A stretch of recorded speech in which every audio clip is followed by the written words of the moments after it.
Okay, so I think it's about 4 o'clock. We'll make a start with our webinar on effective grant applications in the COVID-19 crisis. Great to have so many of you joining us today and still joining us. You're very welcome. This is, as I said, the second webinar that we've done for Moore Kingston Smith, so we're still getting used to how it works, the technology, and I guess all of us are getting used to talking to each other from our own houses and seeing inside people's houses as well. It's I was on another conference earlier today, and with people fundraisers from around the world actually, and it was quite intriguing to see the different things that they have in their backgrounds, which they maybe have or haven't thought about. But it's a whole new world for all of us. Okay, so I'm just going to make a few introductions. And then we'll go through a bit of housekeeping, and then we'll kick off with today's presentation. So my name's Dan Fletcher. I head up the fundraising arm of our fundraising consultancy at Moore Kingston Smith Fundraising and Management. I've been with the firm for about 5 years, and before that I was a fundraiser for a range of different charities around the UK since the mid-90s, and I've tended to fundraise across a range of disciplines as well, including trust fundraising, and done a lot of work in that area over the years, and managed trust fundraisers in my teams as well. So hopefully what we'll have to talk to you about today will be useful and of interest, and particularly it's aimed at those who are in charities who have maybe don't have a lot of experience in trust fundraising and writing grant applications, but are realizing that now with other areas of fundraising locked down in lots of ways, that grant applications might be a route for you to take. So that's me, and that's a little bit of overview of the presentation. If you're here for something different to learning about how to do grant applications in this crisis, then won't be offended if you log off. But hopefully, if you are here for that, then please stay, and we'll have some useful content for you. Just going to introduce you to my other colleagues, Marcus and Penny. In fact, I'm going to get them to introduce themselves. So Marcus, you go first, and then Penny after that. Sure. Hi everyone, I'm Marcus. I'm a recent joinee at Moore Kingston Smith Fundraising Management. Prior to that, I spent 2 years at Cass Business School doing the similar sort of thing, finance function reviews, cost recovery, and generally all things charity finance. Prior to that, I was at PwC for 4 years in the Channel Islands. And yeah, so I'll be doing a little bit of the finances of grant applications later on. Hi everyone. My name is Penny. I am the Senior Associate of Impact here at Moore Kingston Smith Fundraising and Management. I've just celebrated actually my 1-year anniversary with the company as of yesterday, and yeah, essentially my role lies in working with charities to help them to measure, understand and demonstrate the impact that they are creating through their projects and interventions. I am a part of a small but perfectly formed team. My director likes to say, Helen Campbell, who's our deputy director, and Carl Leatham, who is on the webinar today as well, and we'll be taking some questions later as well, who's our director of impact. So that's a little bit about me. So before Dan gets going, I'm just going to cover a couple of housekeeping things. We're going to have time at the end for questions, but we also would like to hear from you. So if you've got any particular comments that you'd like to share that would be useful for the rest of the audience, please use the chat function.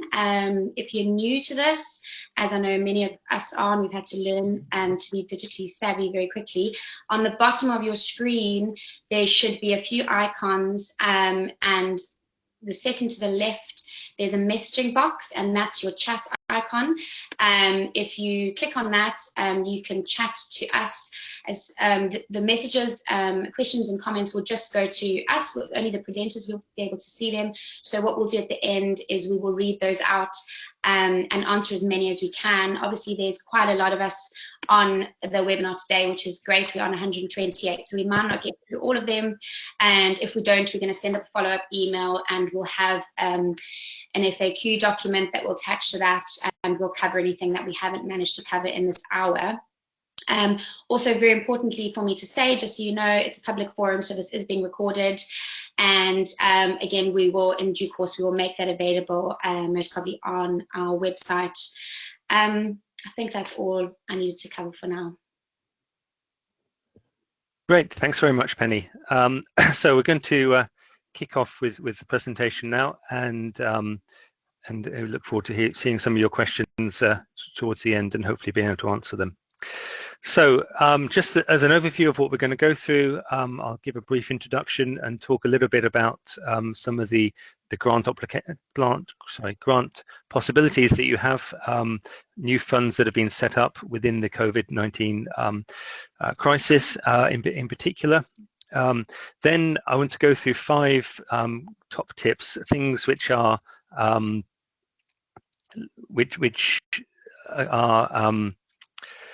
there to in order to help you to think about what you need to do and how you need to approach making grant applications, and just some sort of nuggets in terms of things which as a new perhaps new to making grant applications you need to learn about. Then we've got an opportunity to ask questions, and then we'll have a bit of a summary at the end. So the introduction. Obviously, coronavirus is having a deep impact on charities worldwide. I don't need to really labour that too much. You're all here because it's affecting you in your roles and in your charities. The fact that I'm broadcasting from my bedroom, my second bedroom, and that we're all sitting in our homes listening to this sort of thing means that life is very different to the way it was even a month ago. However, for many charities, they can't just lock down. They can't just stop everything that they're doing, and they need to carry on working, and they need to carry on delivering the services that they offer. So charities are in a double whammy situation. The sort of perfect storm where income opportunities have dropped down and almost well, not completely extinguished, but are very much harder to find, and their need for their work is increasing, maybe 20, 30, 40%. And so they need to be able to spend more money on delivering more services to more people who need it, but at the same time they're getting less money from fundraise sources because events, face-to-face fundraising, other sources of income have been not permitted anymore. And equally, we're also aware that a recession is coming, if it's not here already. So the people that we've previously gone to ask for funds may also not be able to give as much money as they have done in the past. So in that scenario, there are fewer places that you can turn to, but one of the places you may be able to turn to is grant making. And trusts are there. They've always been there for charities to get grants, to seek grants from, and they are stepping up in the crisis. So there is some good news in that the grant-making trusts and funders like the National Lottery, Community Fund, the Heritage Fund, the Arts Council are bringing Sports England. They are bringing new funds on track to be able to help charities which need them in this crisis.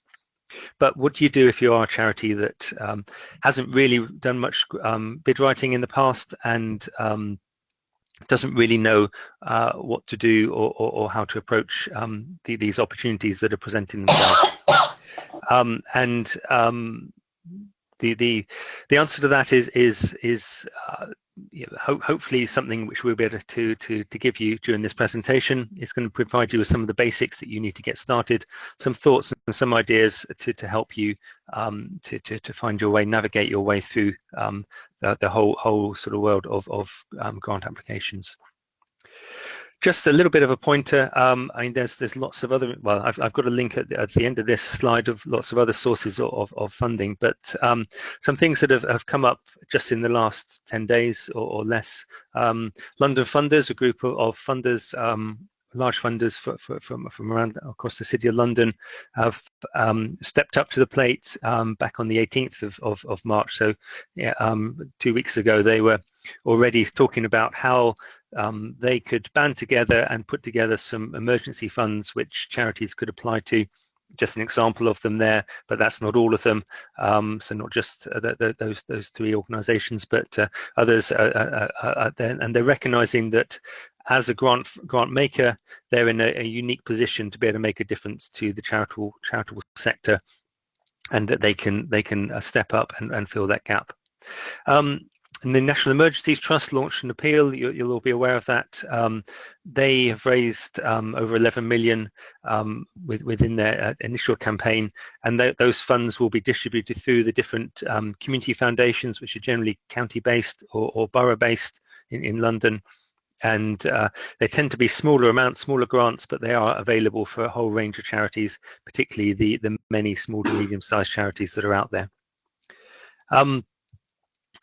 The Arts Council and National Lottery Heritage Fund are also have stepped up, and they've made, or the Arts Council has made £160 million available, over £50 million available from the Heritage Fund. These are for charities that are already funded by these organisations, but in some cases, new organisations can also try and seek some funding. And these amounts of money won't be sufficient, but they are an immediate start, and they are a way to help charities, particularly in the arts and heritage, who are in a desperate plight at the moment, particularly because other income sources have completely dried up. Theatre charities, of which I think there are a few on the webinar today, obviously have lost all their ticket income because they're not able to put on any shows anymore, and so for them, this sort of funding from the Arts Council will be highly important. CAF have come up with a pot of funding, a Charities Aid Foundation, for smaller charities under £1 million turnover. So follow that link, and you can find their emergency funds there. And then lastly, there's a link from Ian McClintock, who is doing a great job in terms of pooling lots of resources around charity response to coronavirus. He has a website called the Charity Excellence Framework that is a free resource for any charity to go to, and there's a lot of good information on there. And then this LinkedIn page has a whole list, over 100 different sources of coronavirus related funds that he's aware of, mainly trusts, some individuals who put in their money through trusts, and also some companies that have stepped up to the plate as well in terms of saying how they're going to give funding. So there is some hope out there, and there are these many opportunities, but what do you do if you're not really used to approaching these sorts of funders, that your funding streams have come through other areas, have come from individuals, have come from events, have come from all sorts of places, but not trusts. So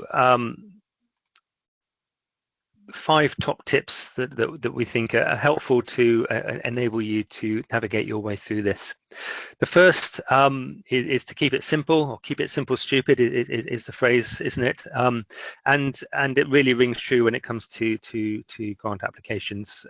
Too many applications that we're aware of, that we see that they're too long, they're too boring, and they're too complicated, and they shouldn't be, and they don't need to be. And so the sort of the first thing to think about is make sure that what you're getting across is what you're communicating on paper or on an online form isn't too long, isn't too boring, and isn't too complicated.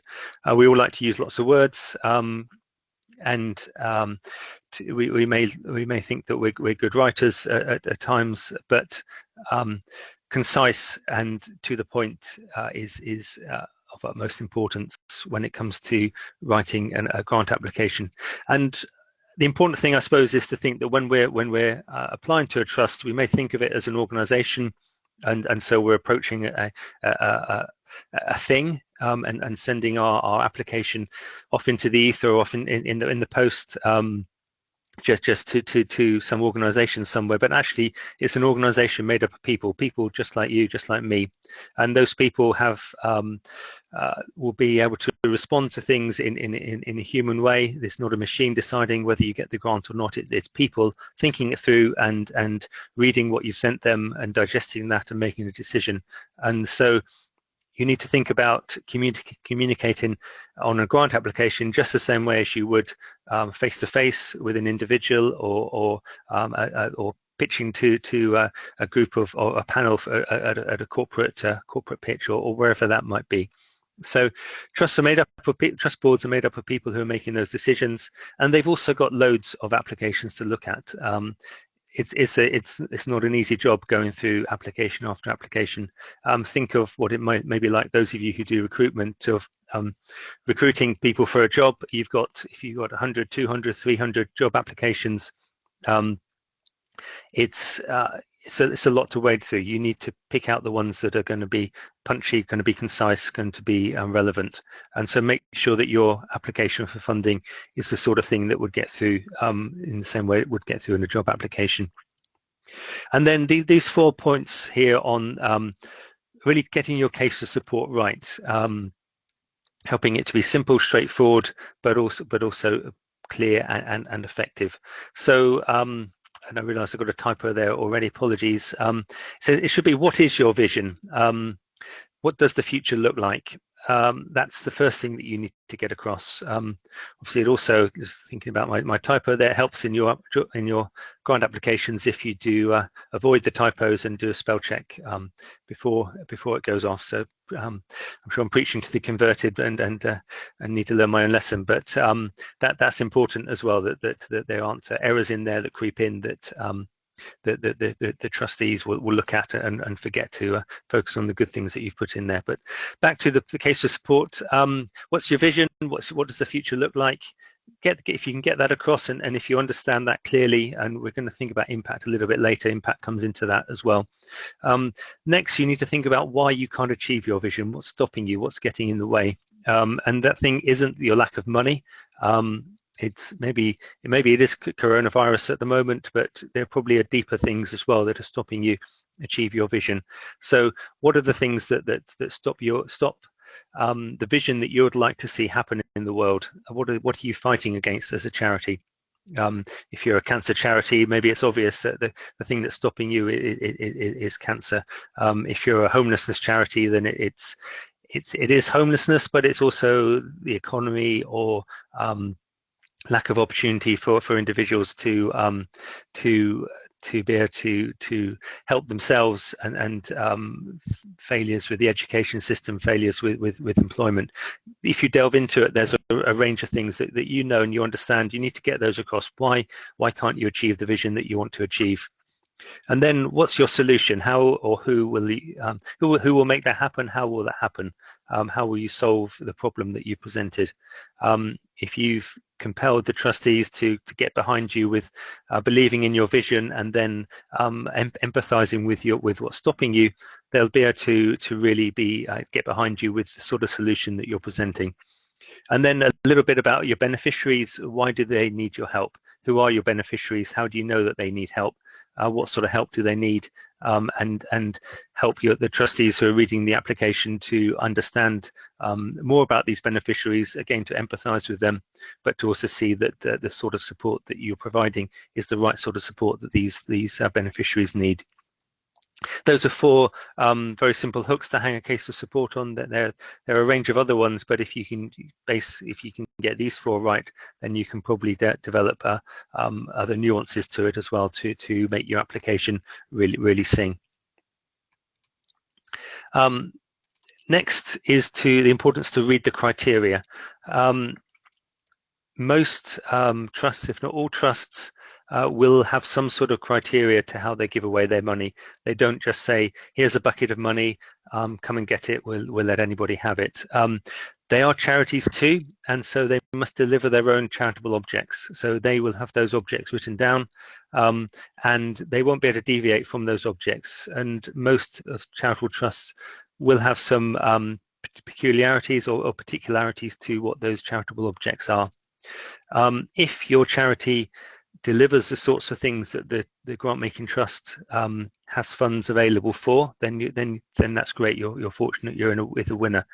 If you don't deliver those things, if you don't meet the charitable objects, if you don't fit the criteria for their particular grant round at that point in time, then there's little point in applying for that particular fund. So with some of the COVID related funds that are out at the moment, they are emergency funds. They may be related to organizations that are delivering specific COVID related services. If your charity is an emergency but not because you're trying to deliver COVID related services, then maybe those aren't the funds that you should go for. There are too many times when it's the temptation, the tendency is to try to fit a round peg into a square hole, or square peg into a round hole, and it won't work. Trustees will see that. They will have a tick box, checkbox as to whether an application fits or not. Most trusts say that a proportion, a sixth, a third, even up to a half of applications that they receive aren't eligible. And at the moment, you don't really have time to waste on applications that will fail, and grant makers don't have the time to read ineligible applications. It's a waste of their time and resource, and we need to focus on what we can do and making sure that the work that we do stands the best chance of being successful.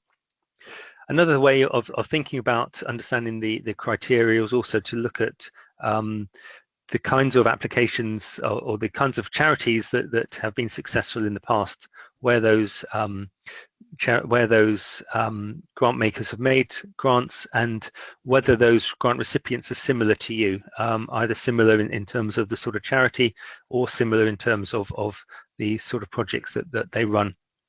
Some charities, some trusts rather, will print a list of their grant recipients on their annual reports, and you can find those on the Charity Commission website. Some of them will put their grant recipients on their own websites as well, so you can look at there and see the sorts of grants that they're already giving out and the kinds of charities that they're giving to.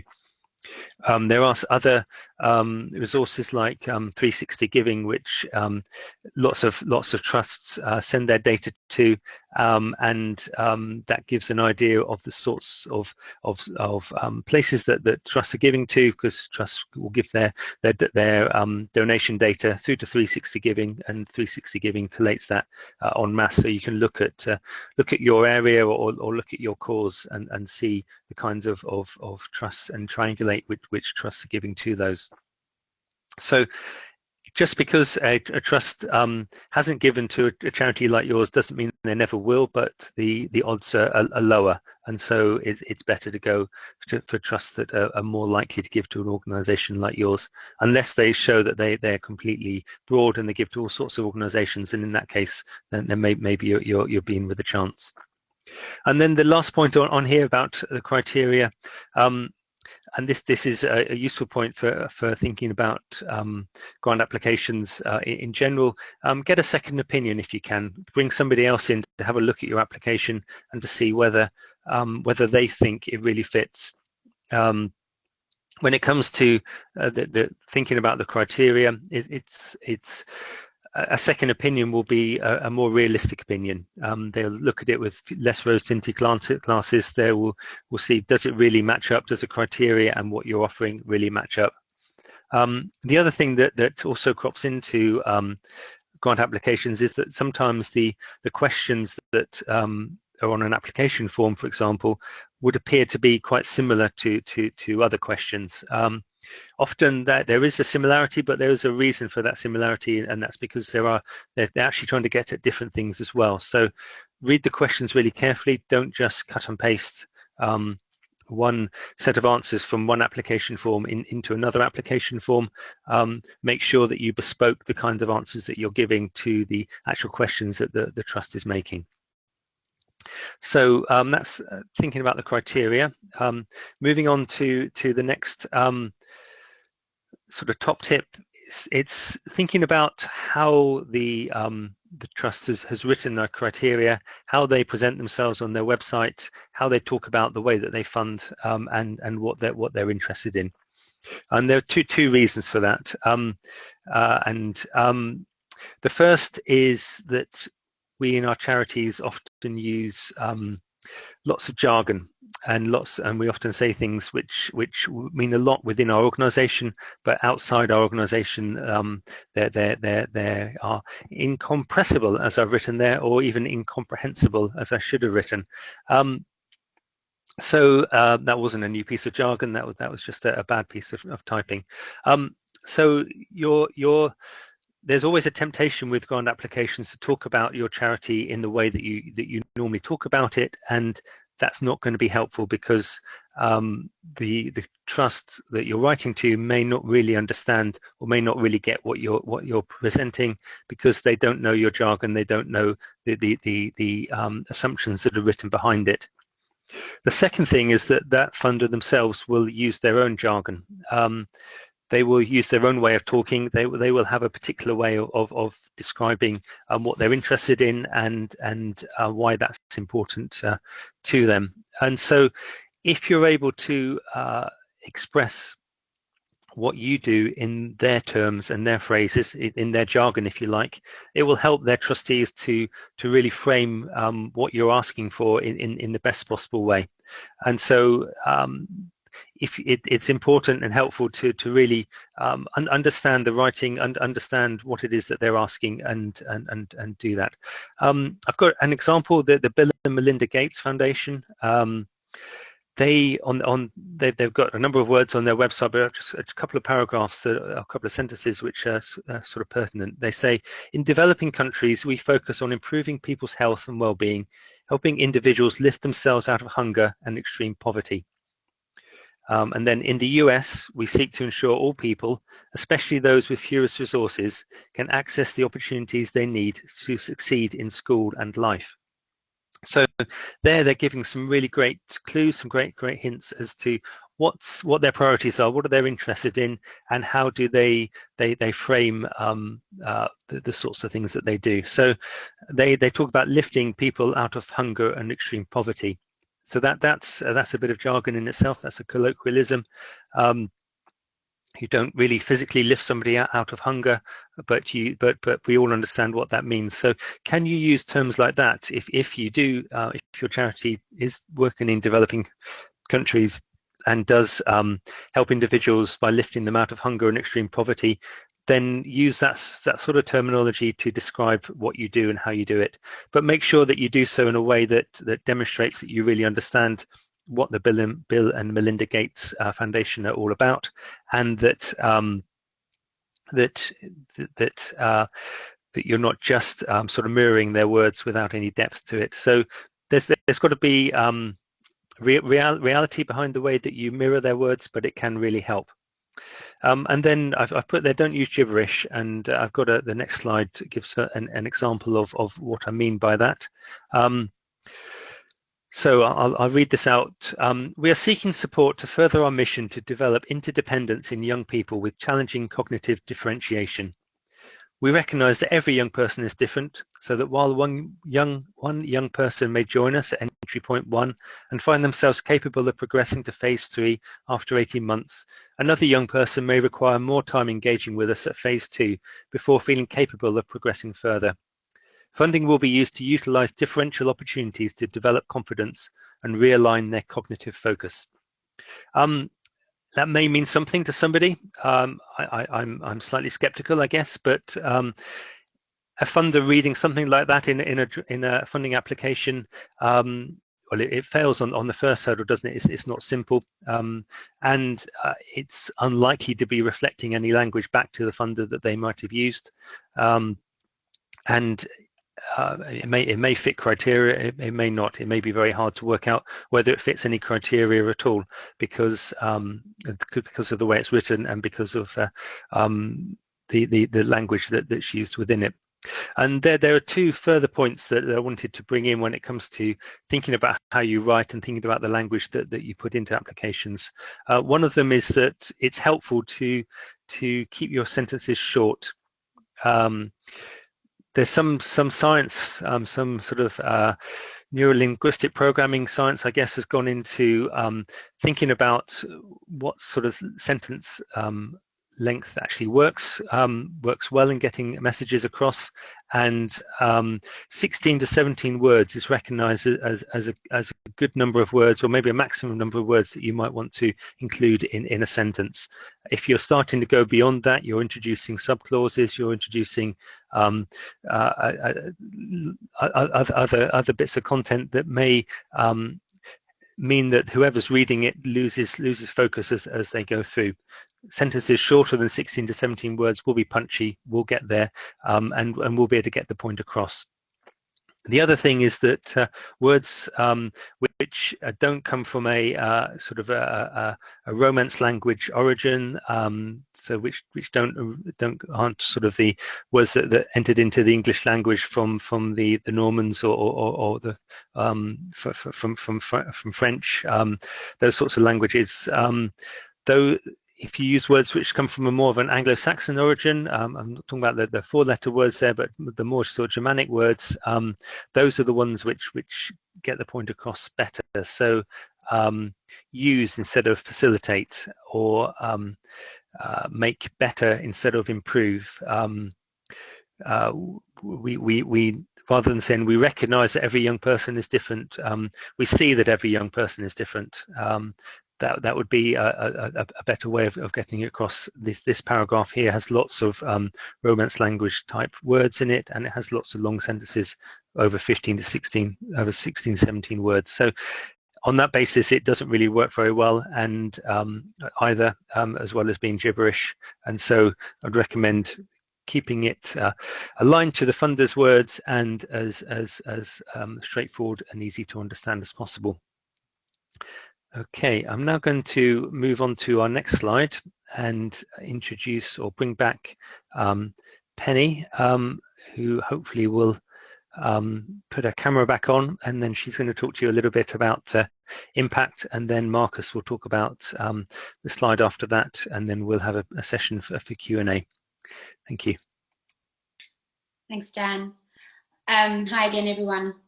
So as Dan said, I'll just spend a couple of minutes now talking about impacts and hopefully giving some sort of pointers and some food for thought for how you can think about impact when you are making effective grant applications, whether it's now or indeed in the coming weeks and months.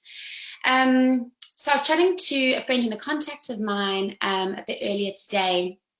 And he's a fundraiser, and he works for a charity that works with the homeless in London, and was just sharing some of the sort of challenges that they're facing at the moment. And obviously things have ramped up significantly for them, and it really is sort of all hands on deck, and some of the things that how they're having to adapt very quickly and change. And obviously this is all sort of, it's got costs to it, etc. And we talked a little bit about impact, and he was saying how sort of important it is that he obviously can still be able to communicate and keep a very good idea and understanding of what the impact is, because of course funders still want to know that their grants are making a difference. And then he was also we were also talking about and appreciating that sort of frontline service delivery team, you know, running impact measurement right now is really not at the top of their priority list. But of course he was saying, you know, still feeding knitting this into their grant applications, running their appeals, whether it's now and obviously in the coming months, being able to still demonstrate and have a good handle on what the impact is and what the social value is that these interventions are generating is still really important. And sort of how do you manage that, and what can we do? So I guess that's sort of the key question, what is sort of worthwhile thinking about to put that in a grant application, and then moving forward. If you are familiar with the 7 principles of social value, I'm sure we can include that in the follow-up email, the link to those. The second principle, and a really crucial one, is understanding what changes. So my second point there is about really understanding how you create change. Of course, this might seem quite simple as a concept, but really getting a very good handle on what your outputs are, and how do these outputs create outcomes, create change. And of course, being really clear in your head and having a thorough understanding of the difference between your outputs and your outcomes. Mapping that out can be really helpful, sort of sense checking that with your teams or other people, so that you have a really clear idea about what you're doing and what is the impact that you're going to be able to create. And that will then allow you to be able to articulate that effectively within your application. We again probably will be able to send out with the follow-up email, which will also have a copy of the slides, by the way. I saw a comment pop up asking about that. Carl, who's the director of the Impact team, he that I mentioned earlier, he's just written an article that will be published soon on sort of impacts in the crisis at the moment, and sort of what does it mean, and how do we keep our finger on the pulse with that. And one of the things one of the pieces of advice that he gives is thinking about your wider impact in the respect of thinking about who your stakeholders are. Now, early on in the presentation, Dan spoke about beneficiaries, and obviously you'll have an idea of who your primary beneficiary group is. But an impact, when you're thinking about it, there are often other, what we'll call, instead of beneficiaries, we'll call sort of stakeholder groups. There's obviously your primary stakeholder group, but there may well be other stakeholder groups that are experiencing change as a result of the projects and interventions. And if you think through that and have a good understanding of who these different stakeholder groups are and the outcomes that they might be experiencing, that could really help to strengthen your application. So obviously each project is different, and feel free to comment if you've got some valuable information that you might be thinking about right now about sort of additional stakeholder groups. But for example, if you're a charity, you might have had to sort of get on board a new volunteer group. Now, volunteers are a stakeholder group that will be experiencing change, or perhaps, with the way that everyone's sort of living in close proximity at the moment, your key beneficiary may be sort of living or being in close proximity with other people. Perhaps it might be family members, and they might also be another stakeholder group that's experiencing change. So, and doing some sort of good stakeholder mapping and thinking through that could be quite helpful. And as I said, thinking about those outcomes, and it may well strengthen your application. So we're thinking about the next bullet point down is about our stakeholders. So again, thinking back on our principles of social value, the first principle is involve your stakeholders, and we would really say that that's sort of the most critical one, really, and sort of what can we measure and what can we ask our stakeholders. So I guess, things are changing really rapidly. We find ourselves in uncharted waters, and full resources are tight, absolutely, and running a full predictive SROI study or impact analysis is not sort of something that you are going to be able to necessarily do right now, understandably, but sort of losing track altogether of your impact would is something that you should really sort of try and avoid. So really thinking about what you can do and how you can engage with your stakeholders, and ask them, because they will tell you, they'll tell you about the changes that they are experiencing. The ways that you do that will differ. Obviously, we've sort of very much now in the midst of this online world, so connecting with stakeholders via sort of different applications, picking up the phone and asking them around the impact that the intervention is generating for them in their lives and others. Sort of different ways, and you may well sort of know many more ways than I do. So again, pop on the comments if you've got any good ideas about how to engage with your stakeholders during this time. So just sort of having a good idea about how you're going to evidence that change, because you want to put into your applications and think through the outcomes that you're going to be creating for your beneficiaries, for your stakeholders, and then obviously thinking about how you might be able to capture those and evidence that, so you can then obviously report back to your funders. But that sort of outcomes, that impact data, is going to also be important, as I said earlier, sort of in the coming weeks and months when you write sort of other grant applications or you're running other appeals. And then obviously, that impact data, again, we sort of moving on a day-to-day basis, on a week-to-week basis, things are changing. The needs of the people that you're working with may well be changing as well. And if you're able to sort of keep in contact with your stakeholders, get that data, and if you really, sort of want to be continually maximizing the impact that you are creating, the social value that you're generating, the information that you get will help you to sort of adapt your services to meet their needs as well as you keep going along this journey. So those are just sort of some points to think through, and obviously, feel free to comment or ask any questions on that. I'm now going to hand over to Marcus, and he's going to talk to us a little bit about the finance perspective on things. Perfect. Thank you very much, Penny. So here we've got talking about, we've gone through the wording and things that you're going to be putting into your grant applications, but we're now going to talk about the numbers sitting behind that. And as that title says, crucial to this is to cost it properly.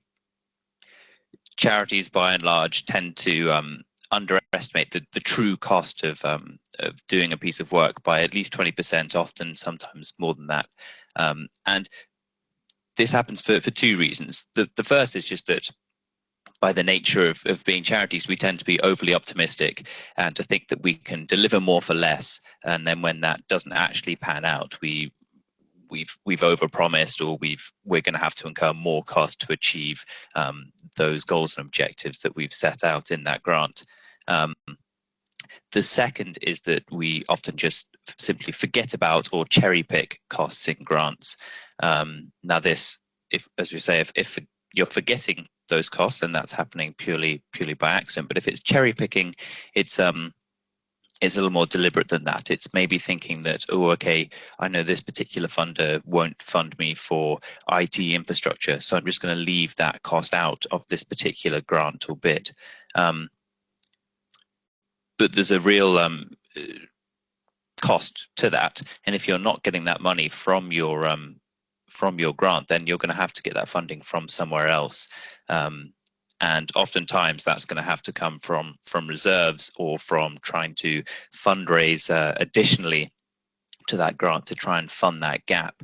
And one thing that we've often suggested to charities to try and get around this accidental forgetting of costs or deliberate cherry picking of costs is to use a template when you're costing up for your grants and bids that includes all the different costs in your organization.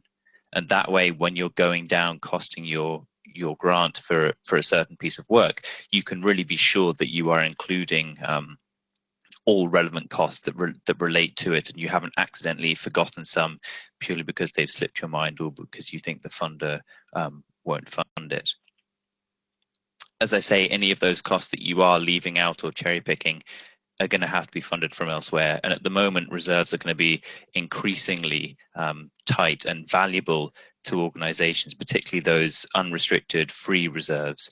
And so trying to safeguard those as much as possible is really, really important.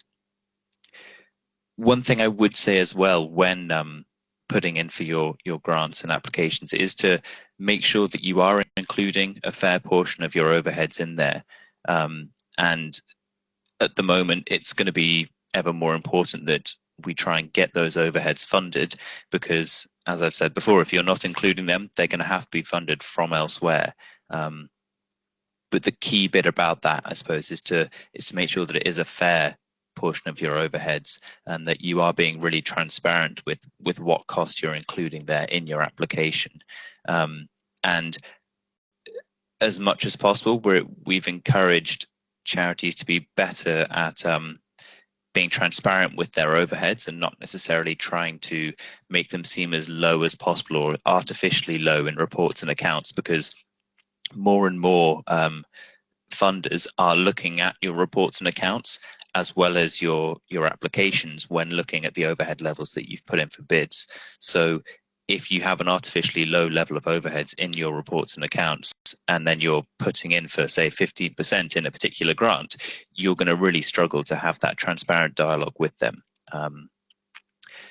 And we say at the bottom there, prepare bids in tandem with finance colleagues, that this is about making sure that finance aren't just sitting in some particular silo off to one side, even though we are all siloed at home, working at home and separate.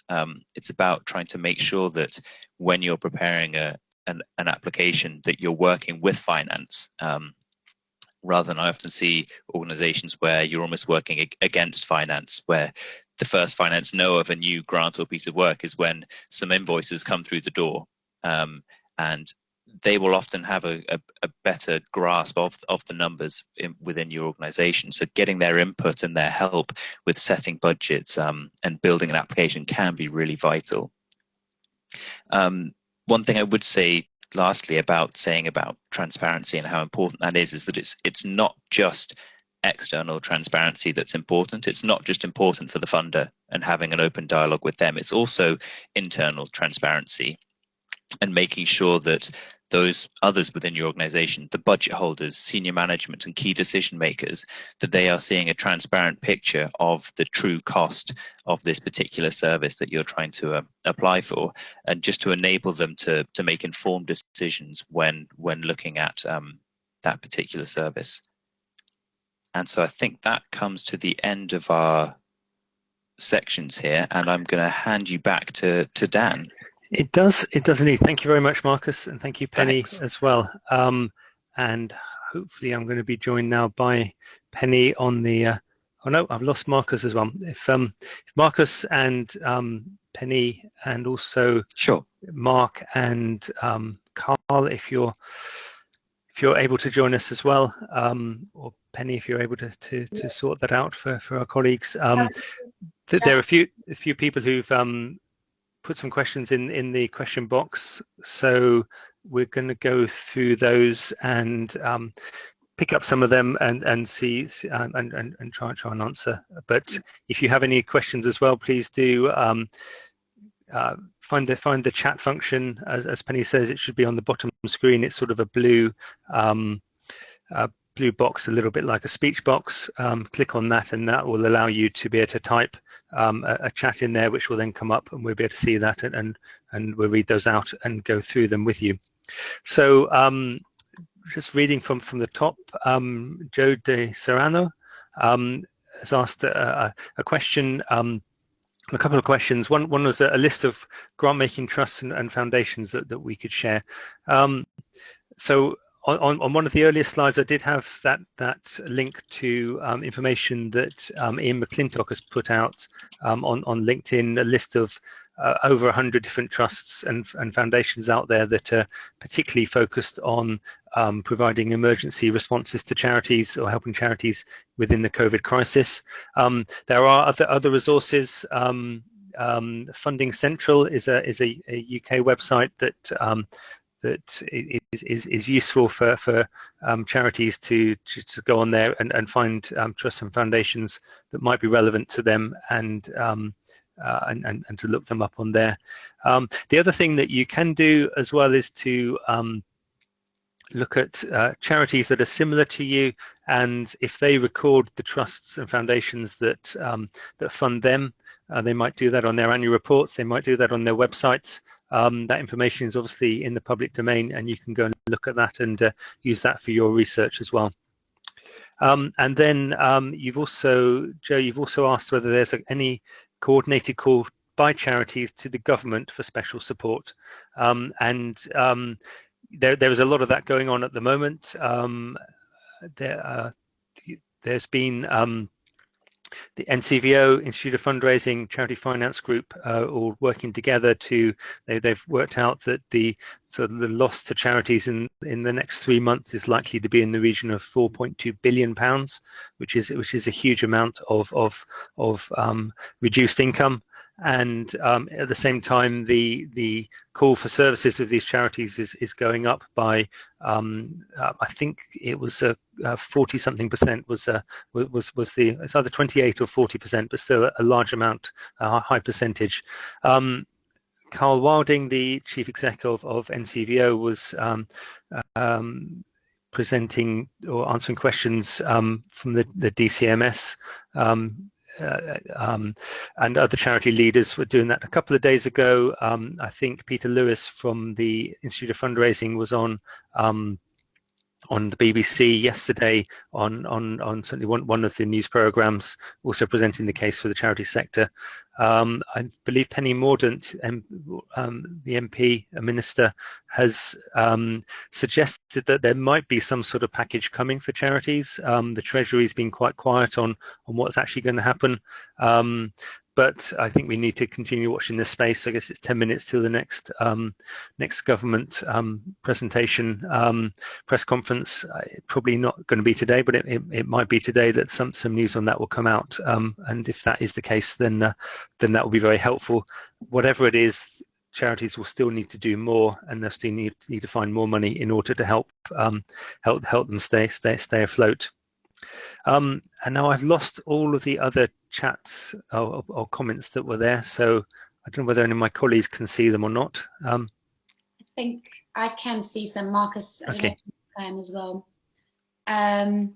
Okay, so AJ has asked us a question.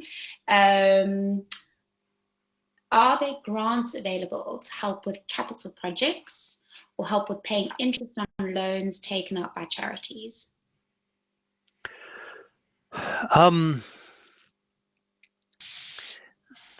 So capital projects, there will be some funders that will be prepared to pay for capital funding. I guess a lot of charities at the moment are trying to persuade trusts to pay core costs, because trusts more typically pay capital projects because they find those easier to quantify.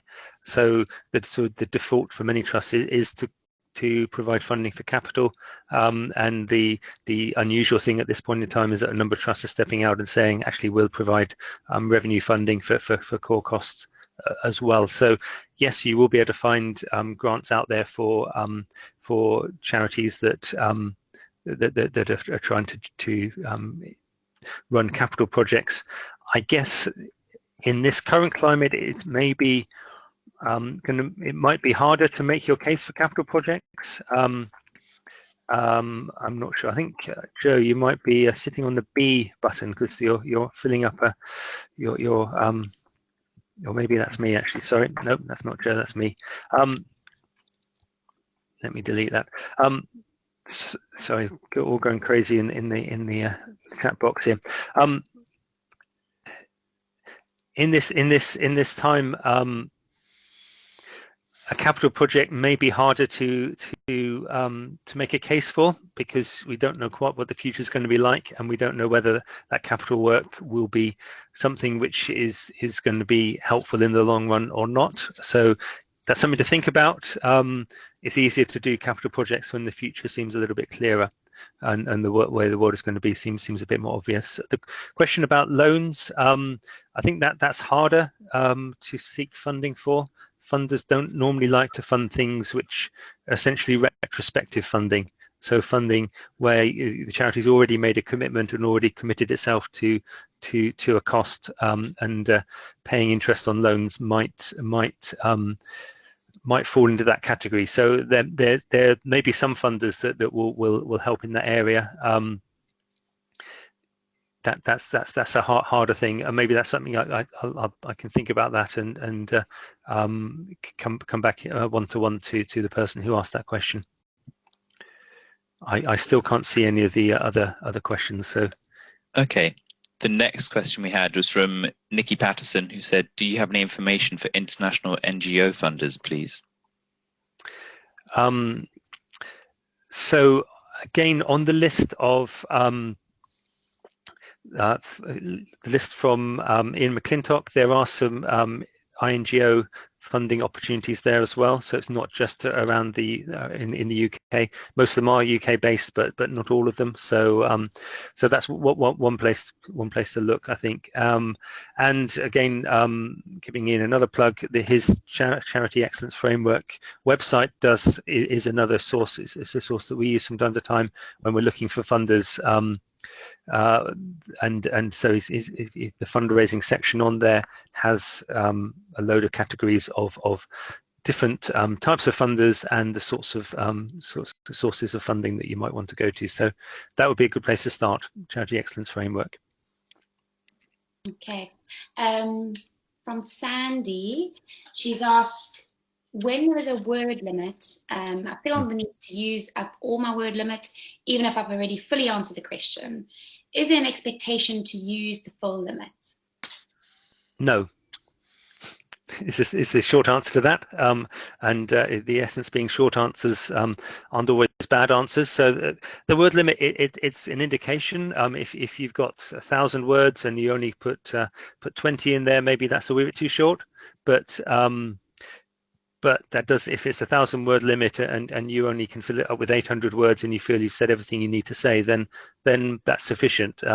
Yeah, think about it. The trusts funders are human. They don't want to have to read lots of words if they're not really relevant, not really necessary. So don't use up the word limit if you don't have to. If you can be more concise, then great. We had a question from Sarah Harvey saying, the suggestions on page 4, was that for charity work only relating to coronavirus work or for any charity with goals during this crisis? Okay, so that wasn't paid. Yeah, no, exactly.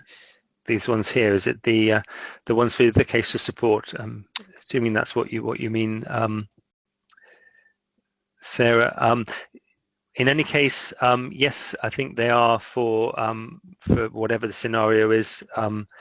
They're not, the coronavirus is or the situation we're in at the moment is particularly. It's important to get your case of support right and to be able to get that across very, very clearly. But the same is true at other times as well. I think it was possibly also Sarah's question, looking at the actual funding opportunities and those different links and pots of money that you'd made reference to as to who can actually apply to them. See. Maybe I see what you're saying. Not the questions, but the actual list. Right. Okay. Thank you, Sarah. Yeah. I misread your question. A lot of these are for charities that are affected by the coronavirus, but that is it's not that they're doing work which is coronavirus related. So like the Arts Council funding, even the CAF Emergency Fund are for charities that are impacted by the fact that the country is in lockdown as much as anything else. So you can some of these you are also charities which run other programs, other funding programs which are sort of non-emergency programs, and those programs are also still running. She's also asked a question about overheads. Yeah, one for Marcus maybe to yeah, which I've seen has been a recurring question further down as well. There've been a number of people asking this.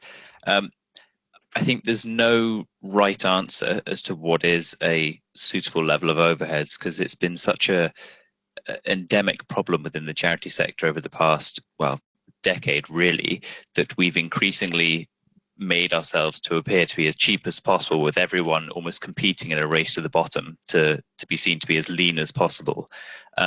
So I think it's less about trying to show your overheads to be as low as possible, and more about being able to actually have a transparent dialogue to show what your true level of overheads are, regardless of what they actually are. That you should be putting in for what you actually need as an organization, not trying to simply envelope your overhead ask to what you think the funder will give you.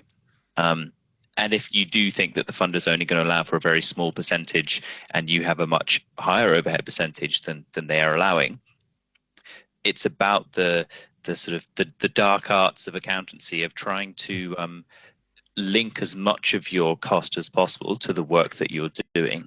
And so being able to move it above the line from being overhead to actually being direct cost.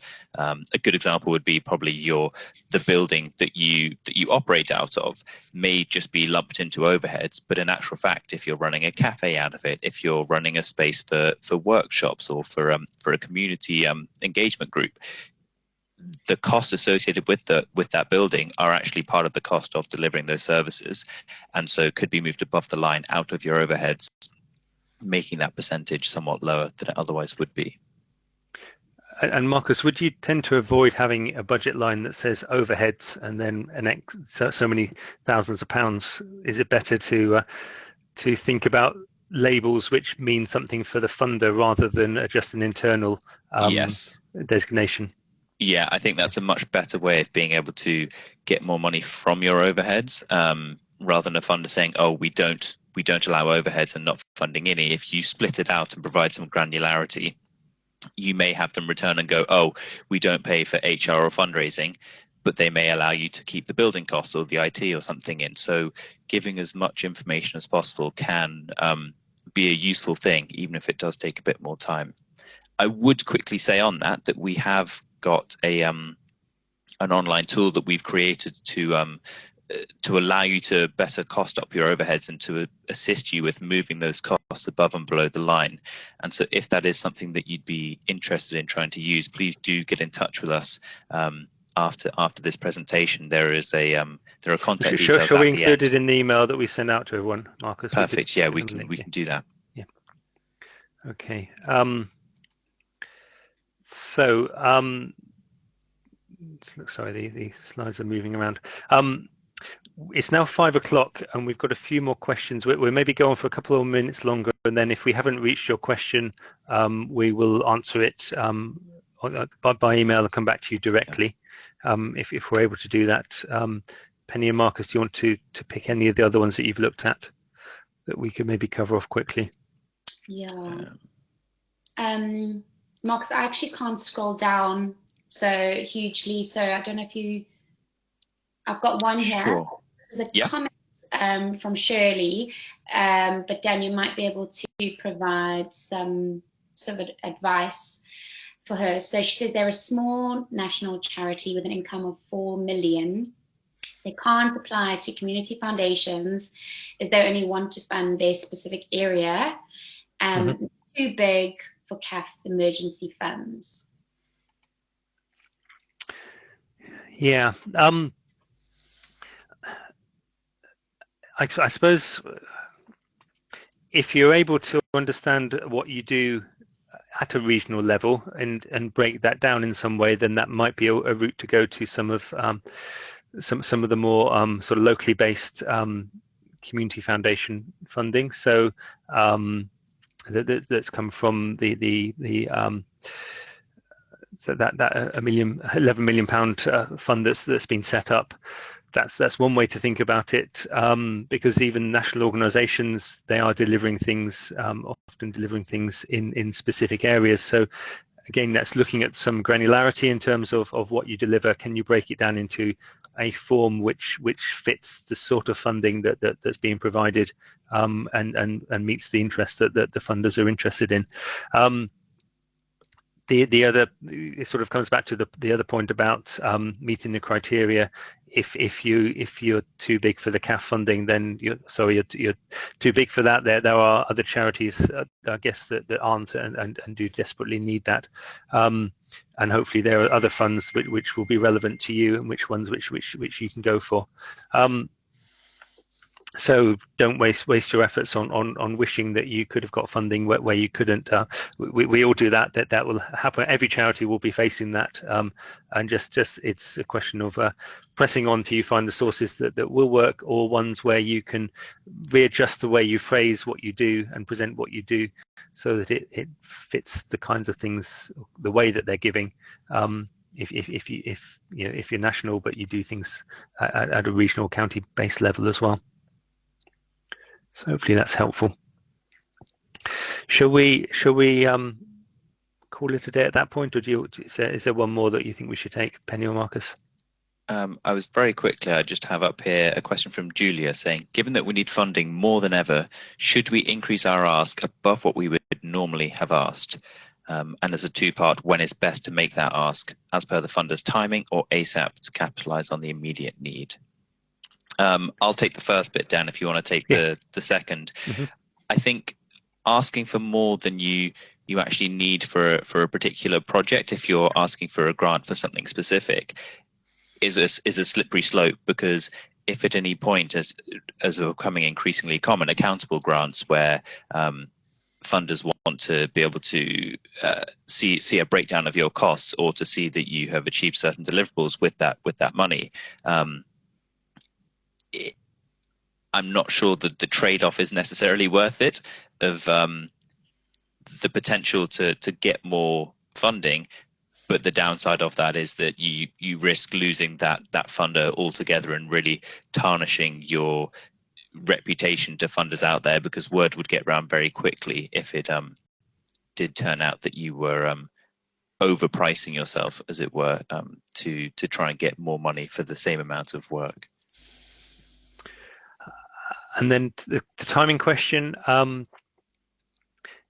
So hitting deadlines are important. It's obviously important to be the right side of a deadline, but many funders prefer you to get to them before the deadline, and they often look more favourably on applications that come in not right up to the line, but in the days beforehand. So I think we are in an emergency situation at the moment, and it's worth working at pace. And